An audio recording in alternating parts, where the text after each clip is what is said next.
بصوا بقى، انا دلوقتي بعمل ايه؟ بعمل فيشر سكرابت.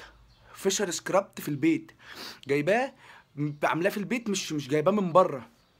بعمل سكرابت لوشي عشان انضفه واقشره. احلى حاجه في السكرابت ده ايه بقى؟ ان هو يعني نتيجته رائعه ورخيص كده ببلاش يعني. بص هتعملي ايه بعد ما تخرجي من الحمام؟ بتكون مسامك كده مفتوحه وجلدك طري، تقومي جايبه معلقه سكر ابيض مش اسود ولا بني بتاع الدايت ده، تمام، ونص ليمونه ومعلقه عسل، تمام.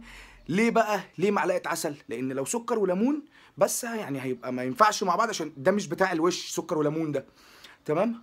وتبداي ايه؟ تخلطيهم ببعض وتحطيهم كده على وشك وتبداي تفركي. مش تفركي تجري في المكان، لا، تفركي كده لمده دقيقتين او ثلاثه مثلا. وايه، وبالراحه عشان ايه يا حبيبتي وشك ما يتسلخش، تمام.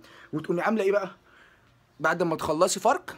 تجيبي رغيف فينو زي ده كده، تمام، وايه، وتبداي تفطري. الله الله، والف انا وشفا حبيبتي، وهي تكات ويا جمال وحركات.